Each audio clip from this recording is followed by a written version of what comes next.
பக்தி ஒளி நேர்களுக்கு அடியேன் கோவிந்த பட்டரின் கோடானு கோடி நமஸ்காரம். அதாவது வீடு வாங்கணும்னு ரொம்ப ஆசைப்படுறேங்க. வாடகை வீட்டிலேயே குடியிருந்துட்டேங்க. இன்னொரு பக்கம் சொல்றாங்க, நான் வீடு வாங்கிட்டேன், இஎம்ஐல வாங்கிட்டேன், கட்ட முடியாம ஊரை விட்டு ஓடி போயிட்டேன். ஊரை விட்டு ஓடி போனவங்க எத்தனை பேர் இருக்காங்க பேங்க்ல இஎம்ஐ வாங்கிட்டு? அதே மாதிரி இஎம்ஐ வாங்கிட்டு திணறி திணறி திணறி கட்டுறவங்க எத்தனை பேர் இருக்காங்க? அத்தனை பேருடைய வரலாறு எடுத்து பாருங்க. என்ன எதனால இவங்களுக்கு இப்படி கஷ்டப்படுறாங்கன்னா, ஒன்னே ஒண்ணுதான் இதுக்கு காரணம், வேற எதுவுமே காரணம் கிடையாது.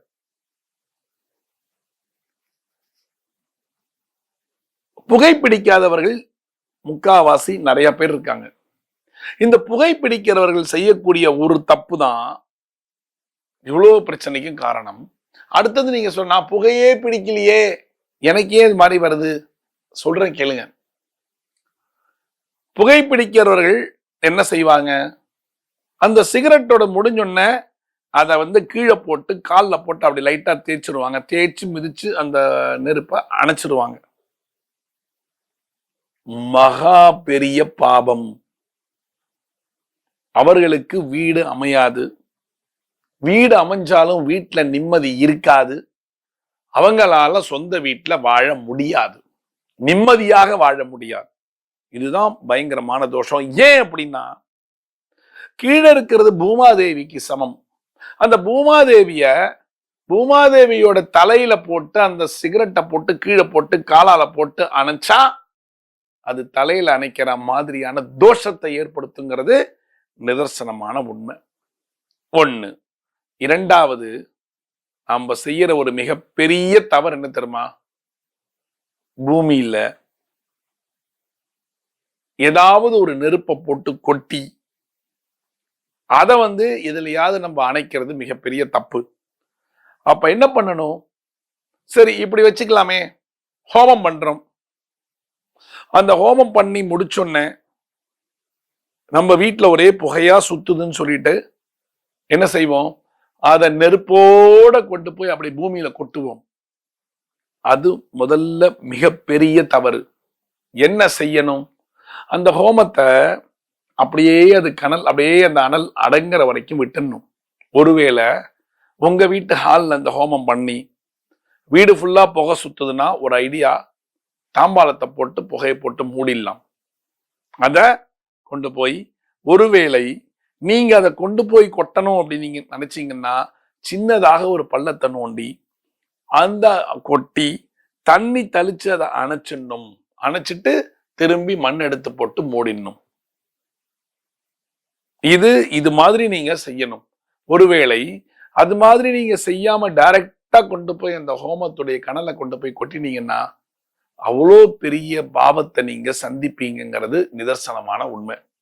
அந்த வீட்டுல உங்களை தங்கவே விடாது. ஃபர்ஸ்ட் ஞாபகம் வச்சுக்கோங்க. என்ன பண்ணணும்? ஹோம புகைய அடங்கின அப்புறம் எல்லாம் முடிஞ்சிடும். மத்தியானத்துக்கு மேலேயோ இல்ல 6 மணிக்கு அப்புறம், அதாவது 6 மணிக்குள்ள, 4லேருந்து 6க்குள்ள அந்த சாம்பலை கொண்டு போய் கொட்டினீங்கன்னா அதுல என்ன இருக்கும்? கனல் இருக்கவே இருக்காது. இது மாதிரி நீங்க பண்ணுங்க. ஏன்னா பூமாதேவியினுடைய தலையில நீங்கள் நெருப்ப கொட்டக்கூடாதுங்கிறத ஞாபகம் வச்சுக்கோங்க. சிகரெட் புகைய போட்டு அணைக்க கூடாது, நெருப்போட நீங்க வச்சு அணைக்க கூடாது. என்ன பண்ணலாம்? அதை லைட்டா தட்டிட்டு கையால அணைச்சிட்டு கீழே போட்டுடலாம். அதாவது அந்த சிகரெட் எடுத்து தரையில வச்சு அப்படியே லைட்டா தட்டினீங்கன்னா அணைஞ்சு போயிடும் புகை. அப்புறம் நீங்க கொண்டு போய் ஓரமா போடலாம். இது நீங்க கண்டிப்பா செய்யணும். இரண்டாவது சொல்லிட்டேன், ஹோமகுண்டத்தினுடைய நெருப்பு. மூன்றாவது, நீங்க என்ன பூஜை பண்ணாலும், அதாவது சொந்த வீடு வாங்கியிருக்கீங்க, அந்த சொந்த வீடுக்கு கிரகப்பிரவேசம் பண்றதுக்கு முன்னால் மண்ணுக்கு நீங்க மதிப்பு கொடுத்தே ஆக வேண்டும். என்ன பண்ணும்னா, அதாவது கிரகப்பிரவேசத்துக்கு உள்ள போறதுக்கு முன்னாடி நீங்கள் அந்த மண்ணுக்கு, உங்க வீட்டுல கட்டின மண் இருக்குல்ல வாசல்ல, அந்த மண்ணுக்கு கோலம் போடுவீங்க இல்லையா? மண்ணில், அதாவது இப்பெல்லாம் போர்ட்டிகோல கோலம் போட்டுறாங்க. வாசல் அந்த மண்ணுல கொஞ்சோண்டு பூவை எடுத்து தூவி மண்ணுக்கு நன்றி சொல்ல கத்துக்கோங்க.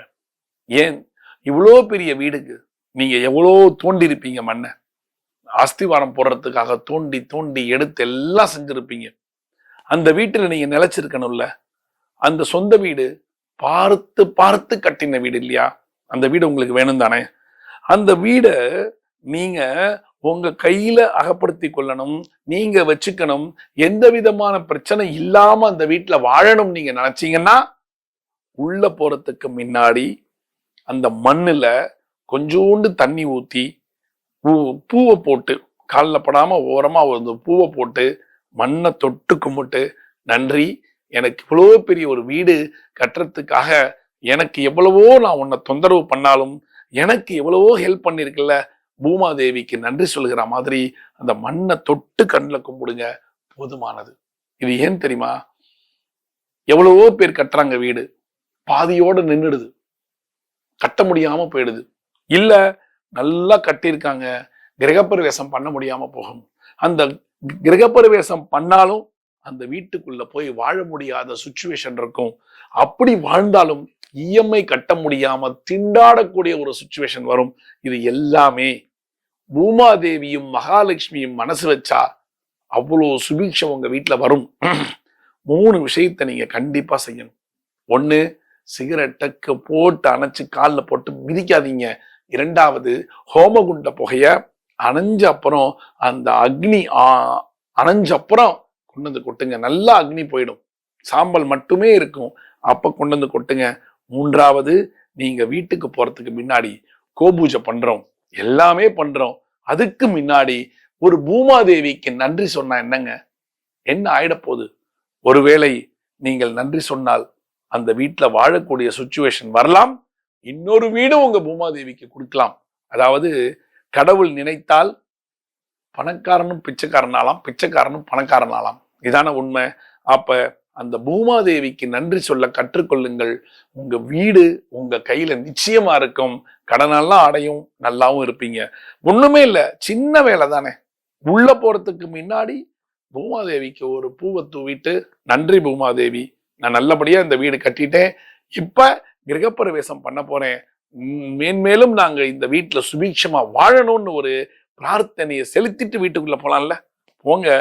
அதுக்கப்புறம் உங்களுக்கு எவ்வளோ பெரிய மிராக்கள் உங்க வீட்டுல இருக்க பாருங்க. நிச்சயமாக சொல்லுகிறேன், இது நம்பிக்கை இருந்தாதான் செய்யணும். ஏன்னா பூமாதேவி கடாட்சம் என்றென்றும் உங்களுக்கு இருக்கணும் இல்லையா? அந்த வீட்டுல நீங்க வாழணும். எப்படி வாழணும்? சுபீட்சமாக வாழணும், சந்ததியை உருவாக்கணும். எல்லாத்துக்குமே கடவுளுடைய அனுகிரகம் என்றென்றும் தேவை. இது செய்யுங்க, செஞ்சு பாருங்க. அப்புறம் உங்க வாழ்க்கை எப்படி மாற்றங்கள் இருக்கிறது. எல்லாரும் சொல்றாங்கல்ல, சொந்த வீட்டுக்கு போனேன் சாமி, எல்லாம் வாஸ்து பிரச்சனைன்னு சொல்லிட்டாங்க சாமி, என்னால அந்த வீட்டுல வாழ முடியல, ஒரே சண்டை சண்டை சண்டைன்னு கணவன் மனைவி பிரிஞ்சிட்டோம் சொல்றாங்கல்ல. எல்லா வாஸ்து பிரச்சனையும் அடிக்கக்கூடிய ஒரு தகுதி பூமாதேவிக்கு இருக்கு. இந்த பிரார்த்தனையை செய்யுங்க, உங்க வாஸ்து எல்லாம் ஓடி போயிடும், அருமையான வாழ்க்கை இருக்கும். செய்யறீங்களா? செஞ்சு பாருங்களேன். காசா பணமா, ஜஸ்ட் பிரார்த்தனை தானே. பிரார்த்தனை தான் உங்களை கொண்டு போய் மேன்மேலும் கொண்டு போய் சேர்க்கும். பூமாதேவியோட கடாட்சம் உங்களுக்கு இருந்தால் அந்த வீட்டுல ஒரு நல்ல வாழ்க்கை உங்களுக்கு இருக்குங்கிறது தான் நிதர்சனமான உண்மை. செய்யுங்க. பூமாதேவி வந்தா மகாலட்சுமி வருவா, மகாலட்சுமி வந்தா பெருமாள் வருவா, அவ்வளவுதானே. இது ஒரு லிங்க். செஞ்சு பாருங்க, சந்தோஷமா இருங்க, ஹாப்பியா இருங்க. உங்க வீடு சுபீட்சமா என்றென்றுமே இருக்கும் என்பது நிதர்சனமான உண்மை. மீண்டும் ஒரு சாஸ்திர சம்பிரதாயத்தில் நான் உங்களை சந்திக்கிறேன். பக்தி ஒளி நேயர்களுக்கு என் கோவிந்த பட்டரின் கோடானு கோடி நன்றிகள்.